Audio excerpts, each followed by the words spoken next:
Təmir işləri və mənzildə aşkar edilmiş həşəratlarla mübarizə. Siçan, taxtabiti və ya digər növ arzu olmaz heyvan və həşəratların yaşayış evində olmasını heç kim sevmir.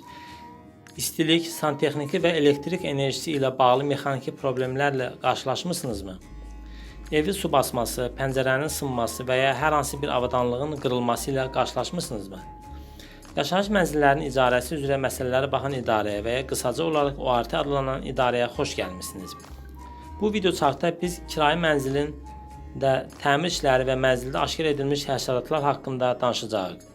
Bəs əslində kirayə müddətinin təmir işlərinin aparılmasına və həşəratların məhv edilməsinə hansı tərəf məsuliyyət daşıyır? Mənzil sahibi və icarəçinin hər birinin öz hüquq və öhdəlikləri vardır və onların hər birinə hörmətlə yanaşmaq lazımdır.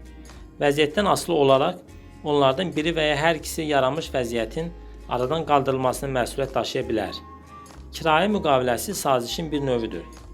Kirayəçi mənzil kirayəsinə görə ödəniş etməyə, mənzil sahibi isə kirayəçinin yaşaması üçün müvafiq şəraitli mənzil təmin etməyə və onu yararlı vəziyyətdə saxlamağa razılaşır. Həşəratların məhv edilməsinə və təmir işlərinin aparılmasına mənzil sahibi məsuliyyət daşıyır. Çünki onlar mənzili yararlı vəziyyətdə saxlamağa razılıq veriblər. Əgər mənzil sahibi sözügedən əmlakı lazımi qaydada yararlı saxlaya bilmirsə, onda kirayəçiyə kompensasiya ödəməyə məsuliyyət daşıya bilər.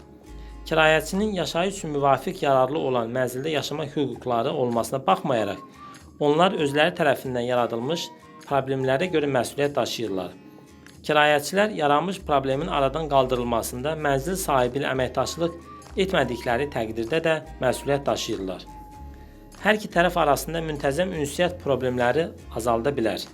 Kirayəçilər yaranmış problemlər barədə mənzil sahibinə dərhal məlumat verməlidirlər və mənzil sahibi problemin kəskinləşməsindən əvvəl kirayəçinin dərhal və vaxtında onları məlumatlandırmağını təşviq etməlidir.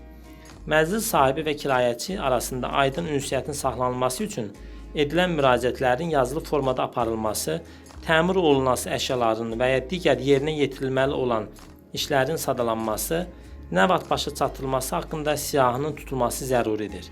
Əgər bu cür məsələlərdə mübahisəli məqamlar yaranmışsa, kirayəçilər təmir işlərinin sona çatdırılmasını gözləmək adı altında aylıq kirayə haqqının ödənilməsini dayandırmamalıdırlar.